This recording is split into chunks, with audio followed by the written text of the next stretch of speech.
오늘 우리가 같이 살펴볼 내용인데요. 먼저 SCHD가 왜 특별한지 그 비밀을 좀 알아볼 거고요.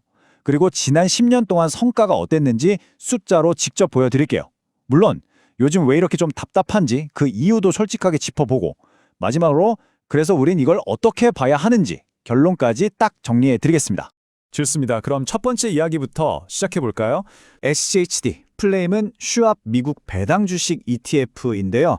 SCHD의 진짜 저력은요, 바로 까다로운 기업 선정 방식에서 나옵니다. 첫 번째로 돈은 잘 버는지, 빚은 없는지, ROE는 높은지 이런 재무 상태를 깐깐하게 따져보고요. 두 번째로는 최소 10년 동안은 배당을 한 번도 거르지 않고 꾸준히 줬어야 해요. 그리고 마지막으로 최근 5년 동안 배당금이 팍팍 늘어난 기업을 우선적으로 뽑습니다. 와, 이 세 가지 관문을 다 통과해야만 SCHD에 들어올 자격이 생기는 거죠. 그러니까 딱 한마디로 정리하면 이거예요. SCHD의 설계 자체가 오늘의 고배당이 목표가 아니라는 겁니다. 미래에 성장하는 배당금, 그러니까 시간이 갈수록 점점 더 커지는 현금 흐름을 만들어내는 것. 이게 이 ETF의 핵심 철학인 거죠. 자, 그럼 이제 제일 궁금한 부분이죠. 그래서 성과가 어땠는데? 이 질문에 대한 답을 찾아볼 시간입니다. 지난 10년의 성적표를 한번 같이 뜯어보시죠. 와, 12.3%. 2011년에 상장한 이후로 매년 평균적으로 이만큼의 총 수익률을 냈다는 거예요. 자, 그리고 이게 진짜 하이라이트입니다. 이게 바로 배당 성장의 마법인데요. 만약에 상장했을 때 1억 원을 투자했다고 쳐볼게요. 그럼 2012년에는 1년에 한 250만 원 정도 배당금이 나왔을 텐데 지금은요? 무려 1,440만 원이 나옵니다. 주가 오른 건 둘째치고 내가 받는 현금 자체가 이렇게나 불어난 거예요. 이게 진짜 무서운 복리의 힘이죠. 이 그래프를 보시면 더 확실해져요. 한 주당 지급되는 배당금이 실제로 어떻게 늘었나를 보여주는 건데요.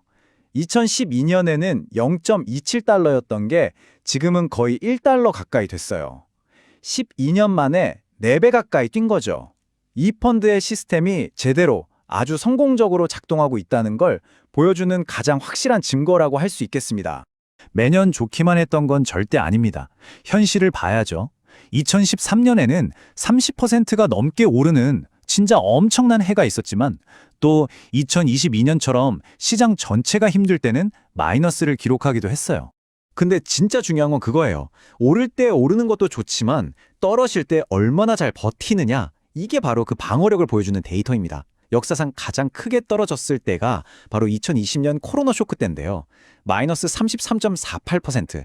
물론 엄청 큰 하락이죠. 하지만 당시 시장 전체가 무너지는 거에 비하면 하락폭이 훨씬 작았고 회복하는 속도도 빨랐습니다.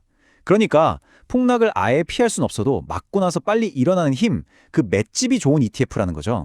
자, 그런데요. 아마 많은 분들이 지금 속으로 근데 왜 요즘은 이렇게 빌빌대는데? 하고 생각하실 거예요. 맞습니다. 왜 이렇게 답답한 흐름을 보이는지 한번 파헤쳐보죠. 이유를 찾는 첫 번째 단서가 바로 여기에 있습니다. SCHD가 어떤 산업에 투자하고 있는지 보여주는 건데요. 한번 쭉 보세요.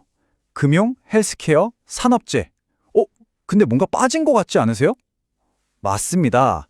최근 몇 년간 시장을 그냥 혼자 다 끌고 갔던 IT, 정보기술 섹터 비중이 거의 보이지 않을 정도로 작습니다. 정리하자면 최근 부진의 원인은 크게 두 가지로 볼 수 있어요. 첫째, 엔비디아나 메타처럼 시장을 뜨겁게 달군 소위 메가캡 기수주들을 거의 갖고 있지 않다는 것. 둘째, 금리가 높아지면서 전통적인 가치주나 배당주에 대한 매력도가 상대적으로 떨어졌다는 거.